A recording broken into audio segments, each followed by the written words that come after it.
তো ভাই সাউথ আফ্রিকার বিপক্ষে ভাই প্রথম টি-20 ম্যাচ হতে চলেছে, অর্থাৎ ওডিআই এবং টেস্টের পর এখন টি-20 হতে চলেছে, যেখানে রোহিত শর্মাও থাকবে না, বিরাট কোহলিও থাকবে না, কেউ অন্য একজন টিমকে বাঁচাতেও পারবে। অর্থাৎ রোহিত শর্মা আমরা দেখেছি যে এবং বিরাট কোহলি মিলে ওডিআই থেকে টিমকে বাঁচিয়ে নিয়েছে এবং সিরিজটাও জিতে নিয়েছে। যেভাবে টিমটা টেস্টে হেরেছে সাউথ আফ্রিকার বিপক্ষে 408 রানে ভাই হেরেছে দ্বিতীয় ম্যাচটা, এবং প্রথম ম্যাচে ভাই 120 রান পর্যন্ত ভাই ওরা চেস করতে পারেনি, ঠিক আছে না। তারপর ভাই ওডিআই কামব্যাক করেছে রোহিত শর্মা এবং বিরাট কোহলি, এবং সেখান থেকে ভাই টিমকে বাঁচিয়েছে এবং 2-1 টিমটাকে জিতিয়েছে সিরিজ। কিন্তু এবার কথা হচ্ছে কি ভাই টি-20 সিরিজ শুরু হতে যাচ্ছে আজকে থেকে, ঠিক আছে না। তো এই সিরিজে 5টি ম্যাচ হবে, যেখানে ভাই আজকে প্রথম ম্যাচ শুরু হতে চলেছে, এবং এই ম্যাচে কি ধরনের প্লেইং 11 ঘোষিত হতে যাচ্ছে এটা নিয়ে আমরা কথা বলবো। তো যদি আমরা প্লেইং 11 দেখি টিমের, তাহলে আমরা প্রথম ভাই টিমের স্কোয়াডটা দেখতে হবে, ঠিক আছে না। স্কোয়াডের মধ্যে 15 জন মেম্বার আছে, যেখানে আমরা যদি প্রথমে ব্যাটসম্যান থেকে ধরি তাহলে ভাই অভিষেক শর্মা আছে, শুভমন গিল আছে, তারপর তিলক বর্মা আছে, সূর্যকুমার যাদব আছে, 4 জন ব্যাটসম্যান হয়ে গেছে। তারপর যদি আমরা অলরাউন্ডার দেখি, তারপর আছে সেখানে ভাই শিবম দুবে আছে, অক্ষর প্যাটেল আছে, হার্দিক পান্ডিয়া আছে, ঠিক আছে না। আর যদি উইকেট কিপার দেখি তাহলে আছে কি ভাই জিতেশ শর্মা এবং সঞ্জু স্যামসন, 9 জন হয়ে গেছে। আর তারপর যদি আমরা দেখি বোলার, তারপর আছে সেখানে গিয়ে হর্ষিত রানা আছে, বুমরা আছে, অর্শদীপ সিং আছে, তারপর বরুণ চক্রবর্তী আছে, কুলদীপ যাদব আছে, ঠিক আছে না। কয়জন হলো? 4 4 8 4 12 13 14, আরেকজন মিস হয়ে গেছে। আরেকজন কে ছিল? আরেকজন অলরাউন্ডার হচ্ছে কি ভাই ওয়াশিংটন সুন্দর, ঠিক আছে না। এই 15 জনের স্কোয়াড আছে। তো আমরা যদি এবার দেখি এখান থেকে 11 জন প্লেয়ার চুজ করবে। তো আইপিএল তো আমরা দেখেছি একজন ইম্প্যাক্ট প্লেয়ার এসে যায়, অর্থাৎ 12 জন প্লেয়ার খেলে, কিন্তু এটা তো ইন্টারন্যাশনাল ম্যাচ, এখানে ইম্প্যাক্ট প্লেয়ার নেই, তো সেখানে 11 জন প্লেয়ারই খেলবে। তো আমরা যদি ওপেনিং দেখি, তো ওপেনিং এ ভাই শুভমন গিল তো পুরোপুরি ফিট আছে, তো সেখানে শুভমন গিল খেলবে, অভিষেক শর্মার সঙ্গে ওপেনিং করবে, অর্থাৎ 1-2, 1 অভিষেক, 2 নম্বর শুভমন গিল, ঠিক আছে না। 3 নম্বরে তিলক বর্মা, আর 4 নম্বরে সূর্যকুমার যাদব। আর তাদের মধ্যে ভাই একজন আগে পিছিয়ে হতে পারে, হয়তো সূর্যকুমার যদি 3 নম্বরে আসে তাহলে 4 নম্বরে তিলক বর্মা থাকে, তো 4 হয়ে গেছে। তো আমি পার্সোনালি চাই 5 নম্বরে হার্দিক পান্ডিয়াকে আসার জন্য, যে ভাই টিমের মোটামুটি একটা পিলার আছে টি-20 ফরম্যাটে, ঠিক আছে না।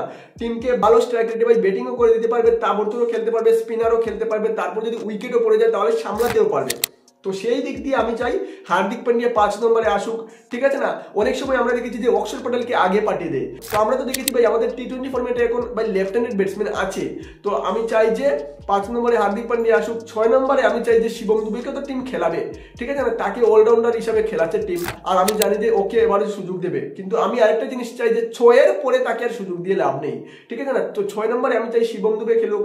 আর অনেকে চাইছে যে সঞ্জু স্যামসনকে 5 নম্বরে পাঠানোর জন্য, তো আমি এটা একমত নই, কারণ ভাই সঞ্জু স্যামসন ভাই ওপেনিং ভালো করে, আইদার ওপেনিং না হলে ভাই তাকে ফার্স্ট ডাউন খেলাও, কিন্তু এখানে তো ভাই 4 নম্বর পর্যন্ত তো কোনো ভাই অপশন নেই।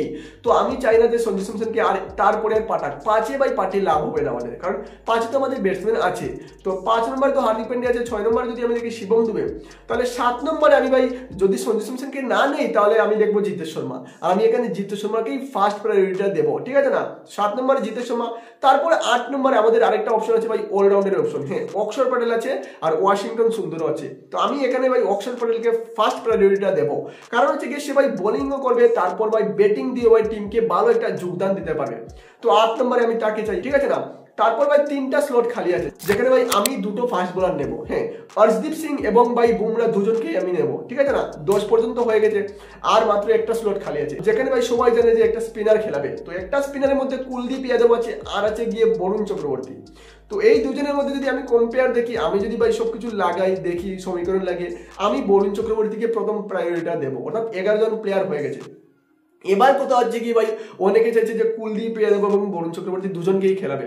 তো আমার মনে হয় না কুলদীপ এবং বরুণ চক্রবর্তী দুজনকেই খেলাবে, কারণ সাউথ আফ্রিকা টিমের প্লেয়াররা ভাই স্পিনার ভালো খেলে।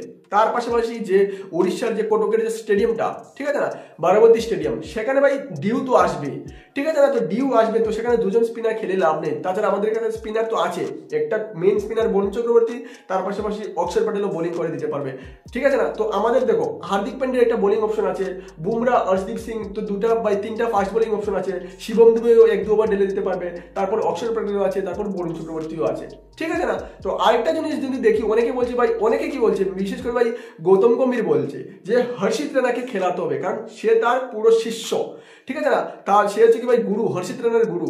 আমরা দেখেছি যে বেশিরভাগ ম্যাচে, বেশিরভাগ কি ভাই 3টা ফরম্যাটেই ভাই হর্ষিত রানাকে সে সুযোগ দিচ্ছে, either ODI, test, T20. Even আমরা দেখেছি ভাই টি20তে ভাই অর্শদীপ সিং এর আগে সে হর্ষিত রানাকে সুযোগ করে দেওয়ার, ঠিক আছে না। তো আমি চাই যে হর্ষিত রানাকে ভাই আমি টিমের মধ্যে দেখছি না। সে একজন না বোলার না একজন ব্যাটসম্যান।